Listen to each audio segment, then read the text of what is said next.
Well, SABC News reporter Khayelihle Khumalo joins me now in a studio to unpack all of this and in terms of what is happening at that summit. Well, Khayelihle, thank you so much for your time and good afternoon to you. So, of course, the summit has begun, but before that, we knew there were issues coming from various fronts in terms of should it be taking place in Zimbabwe, but we know Emmerson Mnangagwa is going to be the new chair. Just talk to us about those developments and how the conference is going now and just some of the pivotal things that's being discussed. Well, absolutely, Nati. There was a massive storm just preceding this particular summit where you had so many activists who were saying that Zimbabwe's human rights record is not a very good one, especially because this is a very influential position of the chair of the SADC in terms of issues pertaining to economic development, issues around human rights themselves, but also issues around peace and security, like we've seen from now the former chair of the SADC, the Angolan President Lorenzo, who has been very instrumental in terms of stabilization of the situation in the Eastern DRC and so forth. So now the very formidable task is going to face Zimbabwean President Emmerson Mnangagwa, now who's going to oversee quite a number of these programs. So it's been quite a very challenging journey leading up to this summit, where you had all these voices who were saying so many political activists have been incarcerated, and especially even right here in South Africa, the likes of the Democratic Alliance, who were saying, look, South Africa, as one of the very important members of SADC, should use its powers in terms of making sure that this summit has moved away from Zimbabwe. But South Africa said, look, in terms of the regulations, in terms of the prescripts of SADC, really their powers are really limited. They cannot really move this summit. But so far, it's going very well. I mean, we've seen, the process where now the Angolan President Lorenzo has officially handed the chairship to President Mnangagwa. All right. So I want to talk about security issues that you've mentioned briefly. But before I do that, just to perhaps ponder a little bit about what President Cyril Ramaphosa noted in as far as the mpox virus is concerned. I'm particularly interested in what he said in terms of, mobilizing that there is equity, distribution and transparency in as far as vaccines is concerned, because we know with COVID-19, just some of the lessons that we saw there. What else did he have to say about, the mpox virus?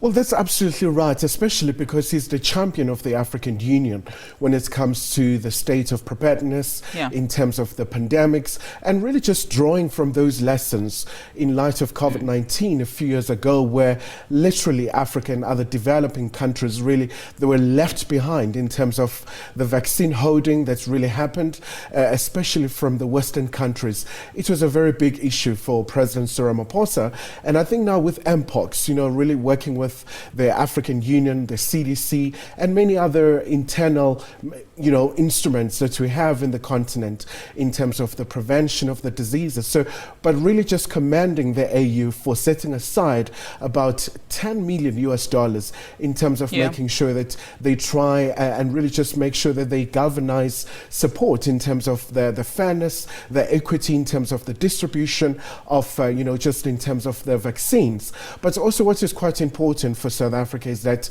in terms of the country's capabilities, I mean, you have quite a number of pharmaceutical companies based in South Africa and really doing a very sterling job. Yeah, and you mentioned, of course, the important task of addressing peace and security in the continent broadly. I want to talk about, of course, the question of, is Africa experiencing protest-led revolution? I mean, what are the key elements here in terms of what has been discussed so far in the summit?